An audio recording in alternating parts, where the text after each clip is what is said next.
17, father's gone. I've had one semester of the Detroit Institute of Technology, and I take a break. I drop out. It's February. I only missed a month, but with my dad, it was just too much, so I dropped out. It was time to take a break and go out on my own. That summer, my good buddy Bob Kosak and I went to visit my brother in San Francisco, and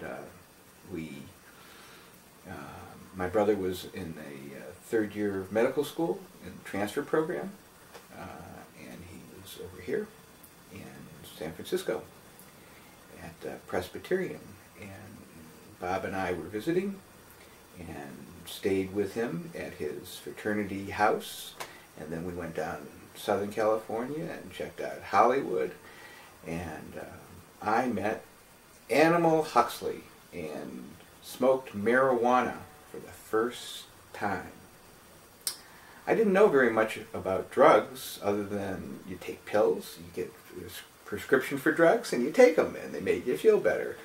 My life was not about that. It certainly learned a lot about alcohol, but not about drugs. But drugs were starting to come around. Bob Kosak and I were walking down Hollywood Boulevard, and it was about 7:30 at night. We had just checked into my Uncle Jack's place, and I lived in Westwood, and we told him we would party all night and see him the next day, and if we got in early enough, we'd sleep on a lounge chair in the car or something, because we were young, we could do that. So we were walking down Hollywood Boulevard, and there's this fabulous long blonde-haired woman wearing black and white patent leather checks. The top was a different size check than the bottom, and she was really stunning, stunningly, mildly different.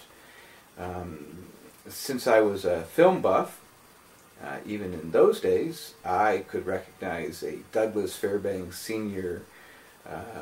Kid. I believe the movie was the something detective, and it was all about a detective that was addicted to cocaine early on. Anyhow, cocaine was not our drug. We knew nothing about drugs. But Animal Huxley, this gal, we followed her and we talked to her, and she said, "I'm going to get some food, you can come with me." And she invited the two of us with her. And Animal Huxley was fabulous. She was the niece of Aldous and Julian Huxley. She was the girlfriend of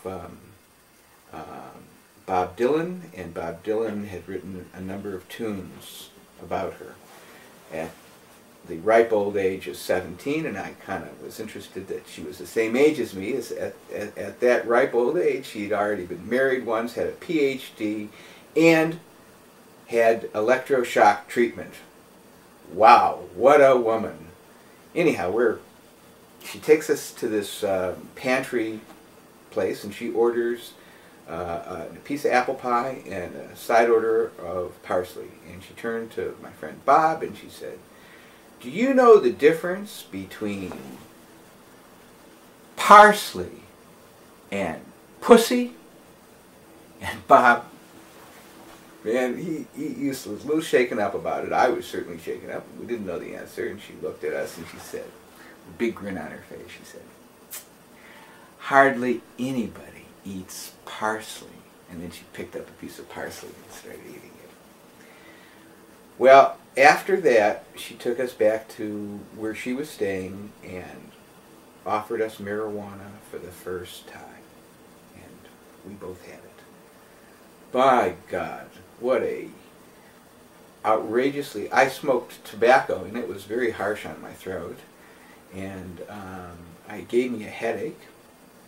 And I remember everything was turning around. It was very lightheaded, very fun, and scary, all at the same time.